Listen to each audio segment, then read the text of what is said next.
Welcome to Thoughtful Planning, the place where real conversation, expert insight, and a touch of humor meet to turn our end-of-life uncertainties into self-assurance. I'm your co-host, Santiago, a history buff and a big kid at heart. And I'm Honey, your guide through the intricate dance of planning with care and a whole lot of warmth. Every week, we're here to turn those intimidating "are we ready" moments into confident "everything is under control" moments. Today's journey is one you won't want to miss.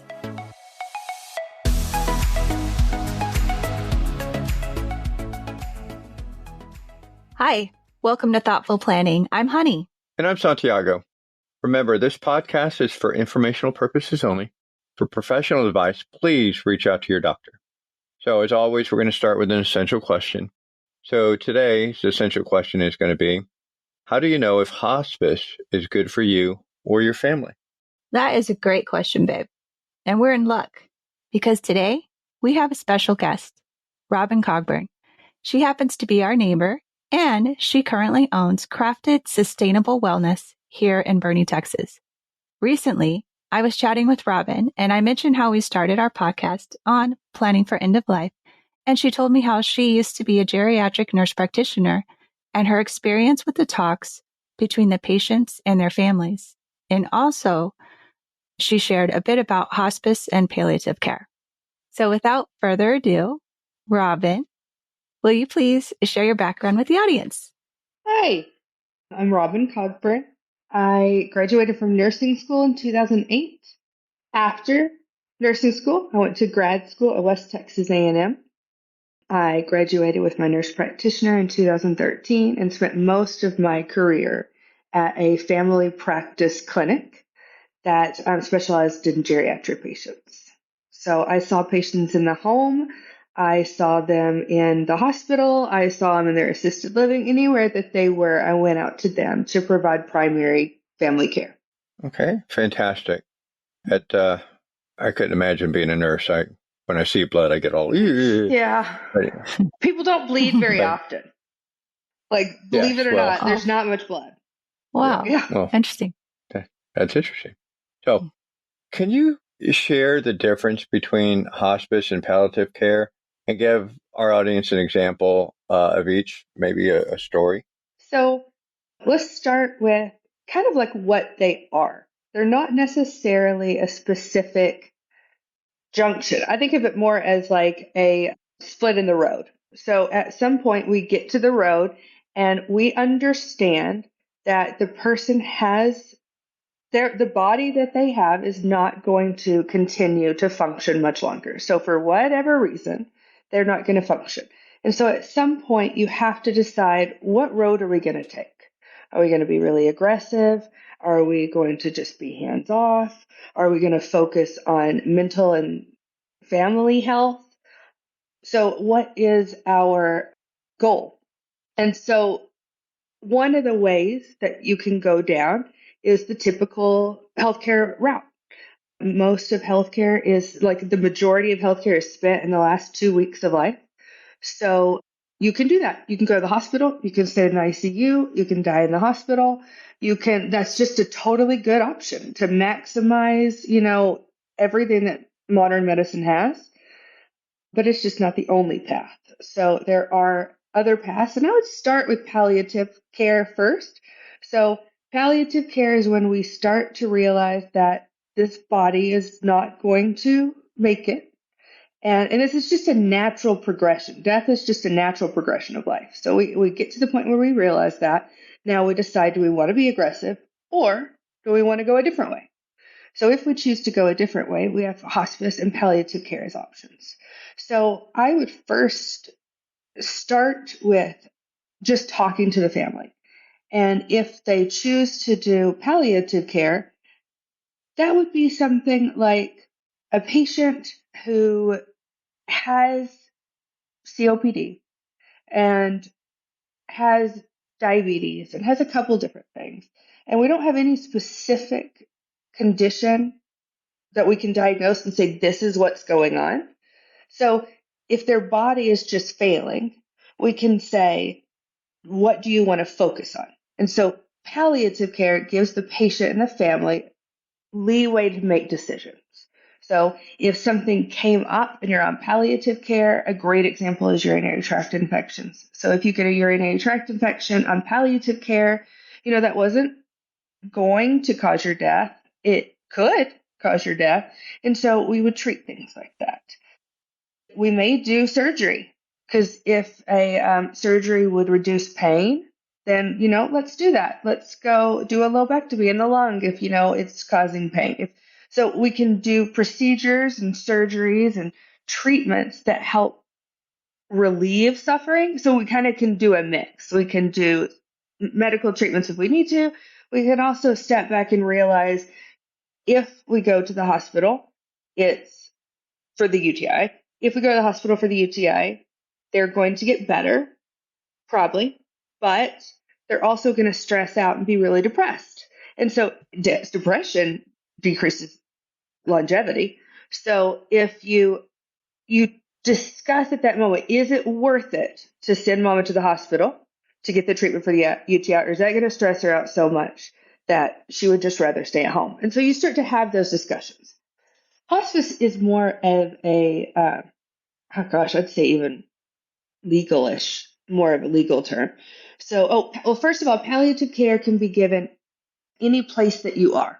Palliative care is not a facility. There are facilities, but mainly it's just the path that we're going down for making decisions. So hospice is quite a bit more formal. So with Medicare, the requirements for hospice are that we have one specific diagnosis that we think will lead to the patient's death within 6 months. We never can know if that's accurate. So we have people who are on hospice for 2 or 3 years. That's not uncommon. But every 6 months, we have to say, and they ask the providers, do we think that they have more than 6 months? And if they don't, then we can consider hospice. Hospice is now focusing on that one diagnosis. So if you have CHF, if you have COPD, or any of the one diagnosis that has you on hospice, and we focus only on that disease. We don't focus, we do focus on family and mental health, but we focus on relief of that disease, expecting that it's going to cause death. So that's where the difference between those is we don't really have that wiggle room. Like, we have decided that we're not going to continue care anymore. We're only going to do things. So we wouldn't do any pain relief surgeries. We would, if they get a urinary tract infection, if we don't know, sometimes we won't treat it. If we do know, then, it's the patient's choice, because they may have said, last time I got a UTI, it was okay. I was really tired. I went to sleep, and that wouldn't be a bad way to die. So you have those discussions ahead of time. You make that plan ahead of time. And so if that occurred, you would probably not make that choice to treat other things. Yeah. Does that make sense? Okay. So do you have questions about that?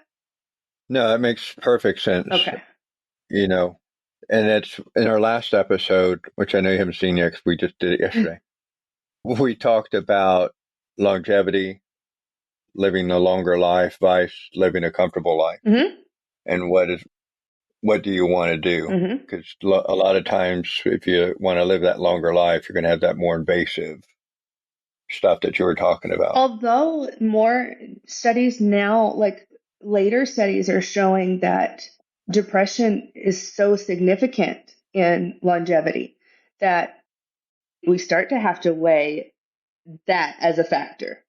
Like, because we always think maybe getting all the best care would be the best, but the best care comes at a high cost. It's very stressful. It's very traumatic.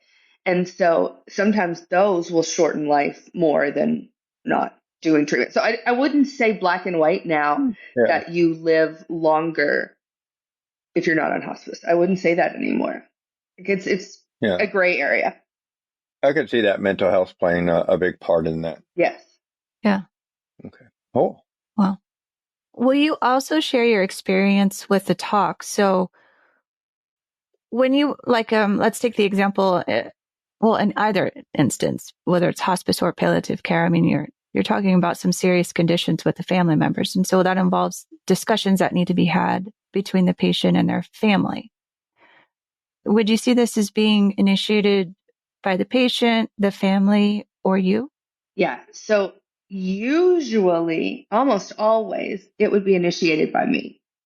So Mm. I saw patients in their homes. I had, a set number of patients that I dealt with all the time. So it was like my patient subset. So I got to know them very well.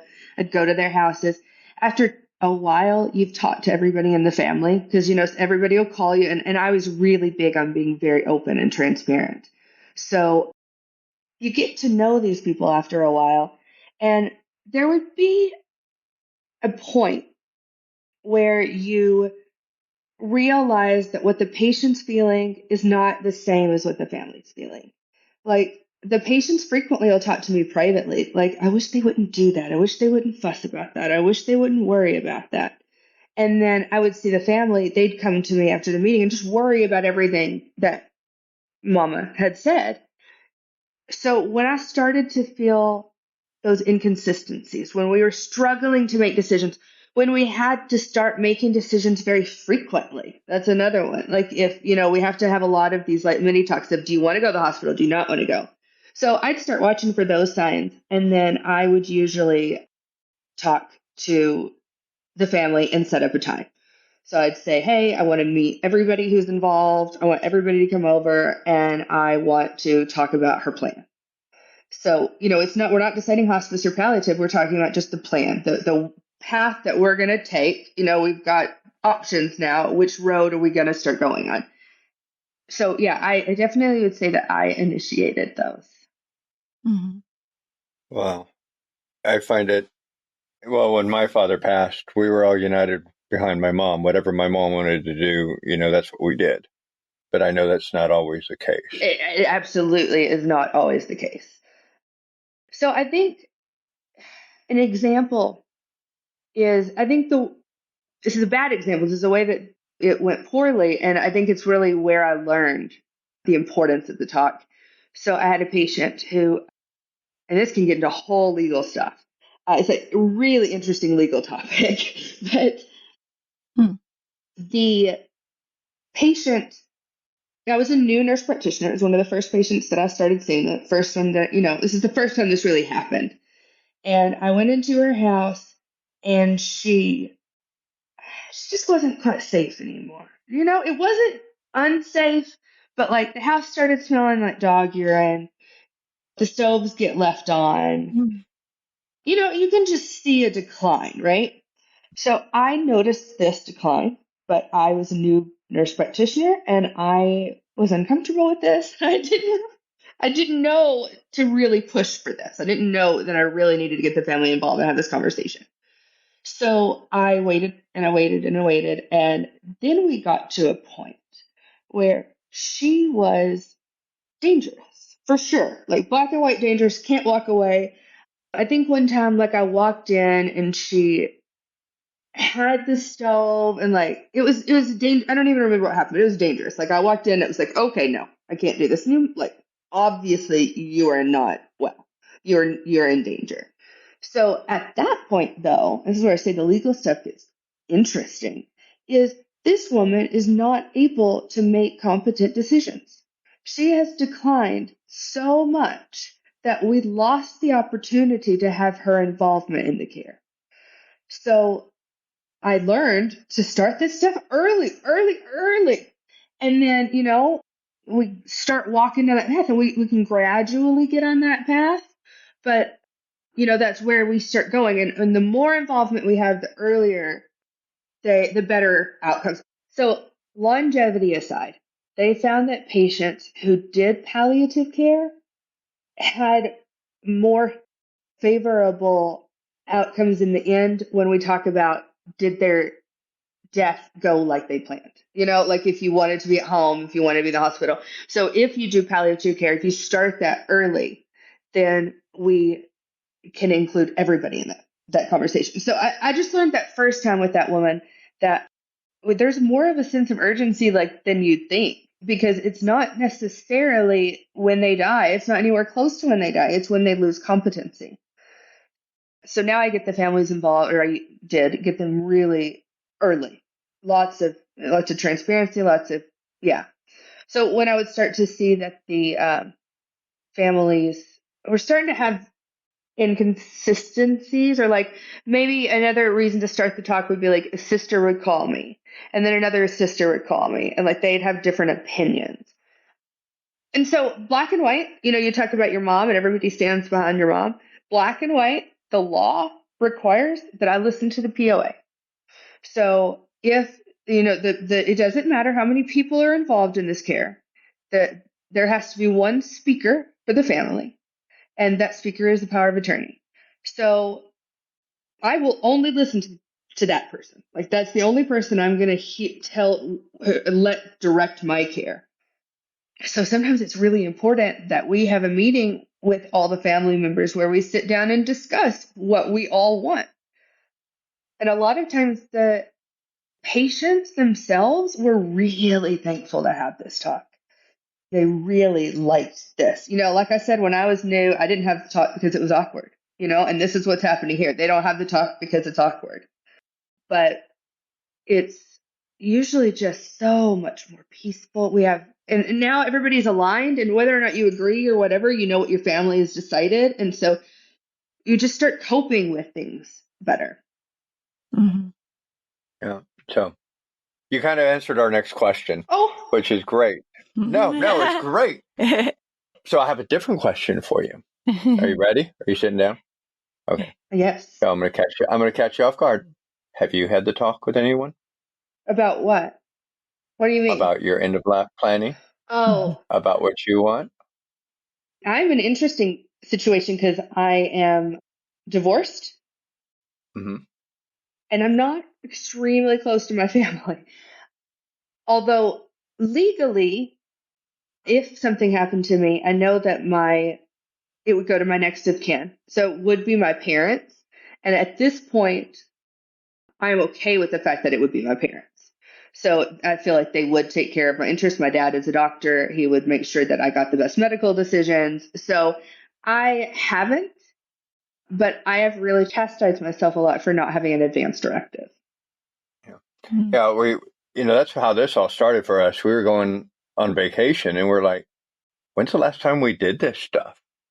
Mm-hmm. And then it's like snowballed after that, because where I work, a lot of people don't plan for this. People don't. And it's really hard, especially on the students, because I'm a teacher, and just seeing the wear in their faces and how they lose focus because they feel hopeless. Mm-hmm. And yeah, that's why that's why we're trying to do this.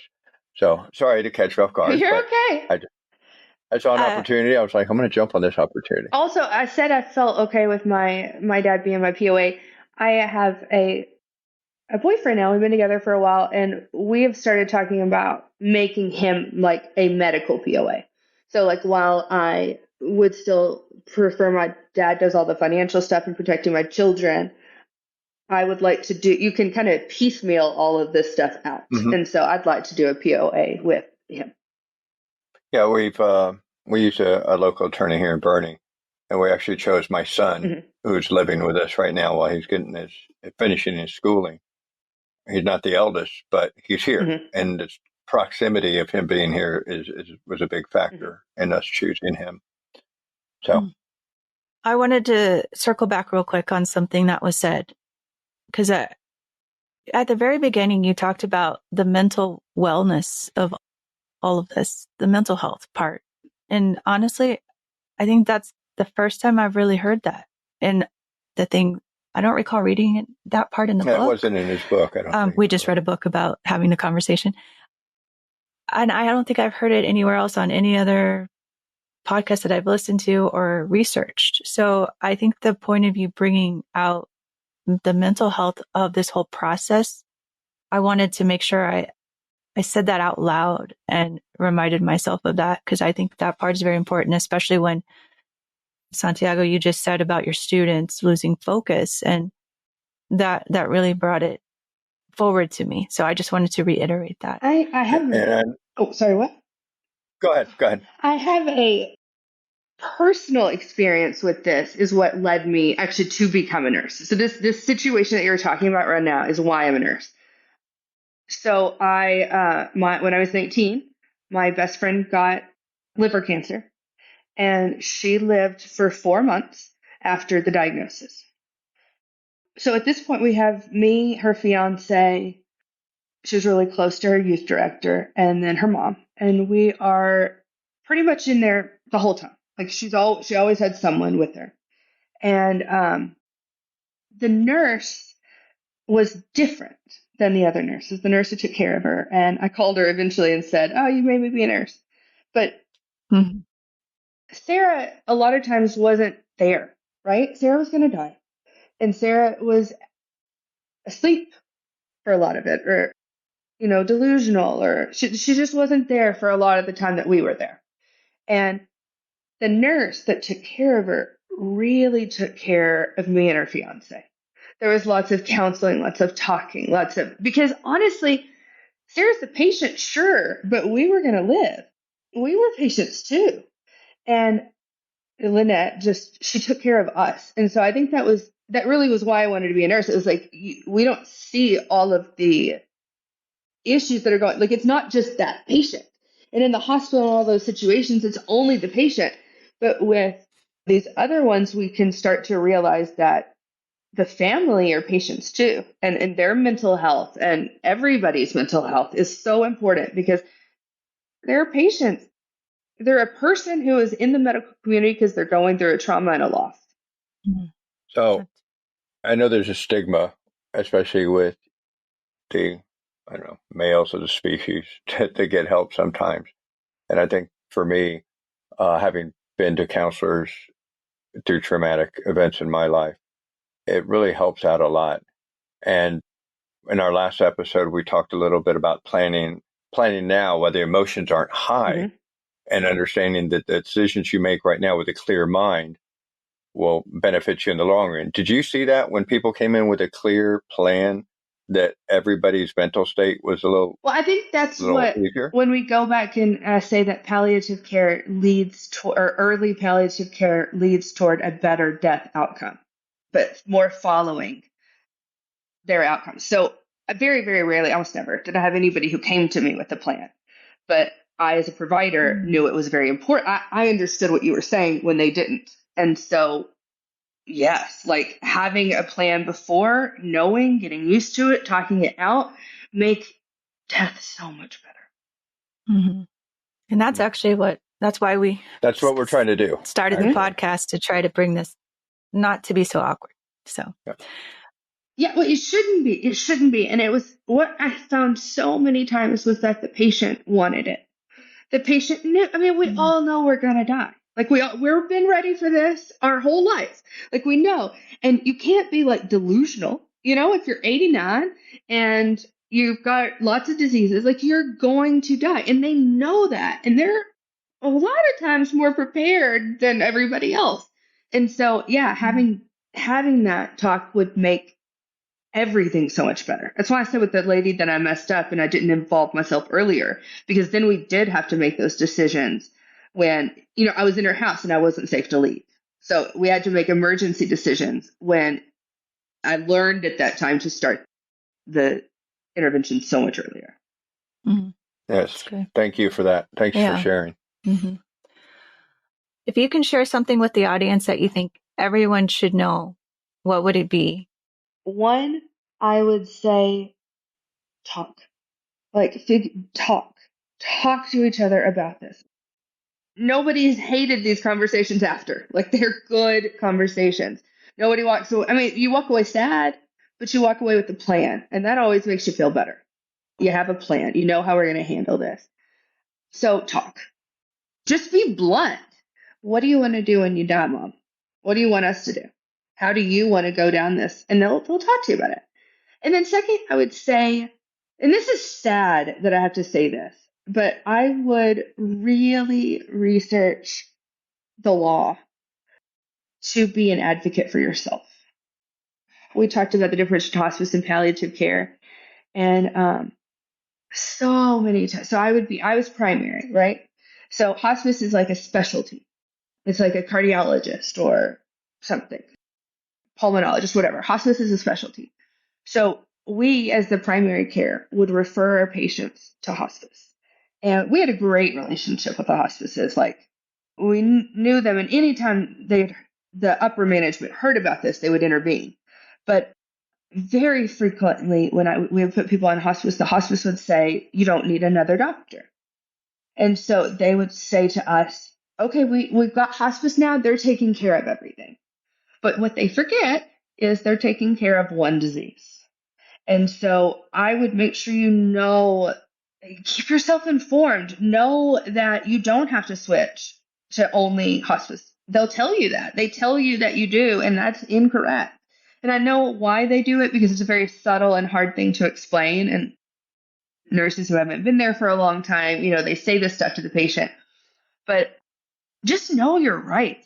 Know what you can do and what you can't. You need to, and then make sure you have everything in order. So that would be, I guess, how to do it is you go to the Texas board or the Texas state has a whole bunch of documentation and stuff ready for you. So look through those. So talk about it and then look through those and stepwise go through it. Mm-hmm. Okay. Cool. Well, thank you, Robyn, for being our guest today. Thank y'all for having me. Yeah, it's been very informative. I've learned a lot. So, yeah. You gave us some more things to think about in our planning. Mm-hmm. So we appreciate that. And I think just to reiterate one thing that you said, make sure that you review, and don't stop the conversation after one conversation. Oh, absolutely. Yes. Just talk all the time about this. It's not as awkward as it sounds. Well, yeah, and sometimes you change. So we change. So to circle back on our essential question, after we've had our discussion, I'd like you now to think about, how do you know if hospice is good for you or your family? And it might be good today, maybe not tomorrow. So it's something for you to think about. Mm-hmm. Okay? Well, until next time, remember, every chapter you write today shapes your legacy tomorrow. Thank you for joining us at Thoughtful Planning. And just like the vibrant hues of a setting sun, we're wrapping up another episode of Thoughtful Planning. Every shared story and insight is a step closer to turning uncertainty into celebrations of preparedness. Absolutely. And to our listeners, remember that every surprise that comes our way is an opportunity to grow, adapt, and learn. Stay tuned for more stories, expert insight, and of course, a touch of wit in our next episode. We're not just co-hosts, we're fellow travelers on this journey. For more information on additional resources, which will help you take the next step in planning, look for the link in the show notes for our membership. Join us next time for another episode of Thoughtful Planning. Until then, keep living, laughing, and loving every moment.